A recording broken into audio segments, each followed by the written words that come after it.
So hi everyone, welcome to our channel. जय जगन्नाथ सांग मैंने आम चैनल आजिकार रेसिपी हूँ इटालियन राइस बेंगस।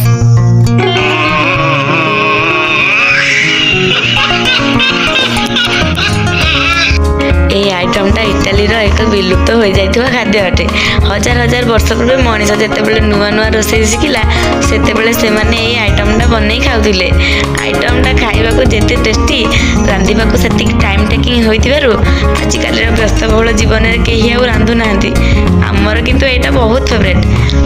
ପ୍ରତ୍ୟେକ ଓଷା ଉପାସ ଆଦି ସାଧା ଖାଇବା ଦିନମାନଙ୍କରେ ଅରୁଆ ଭାତ ସହିତ ୟାର ଭଲ ଯୋଡ଼ି।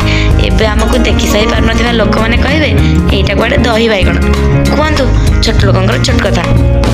ଆକ୍ଚୁଆଲି ଆଇଟମଟା ଟିକେ ଦହି ବାଇଗଣ ପରି ଦେଖାଯାଏ ନା କ'ଣ କହୁଛନ୍ତି? କମେଣ୍ଟରେ ନିଶ୍ଚୟ ଜଣେଇବେ। ରହିଲି, ନମସ୍କାର, ଜୟ Jagannath. For more this type of content, please like, share and subscribe. Thank you. Jai Jagannath.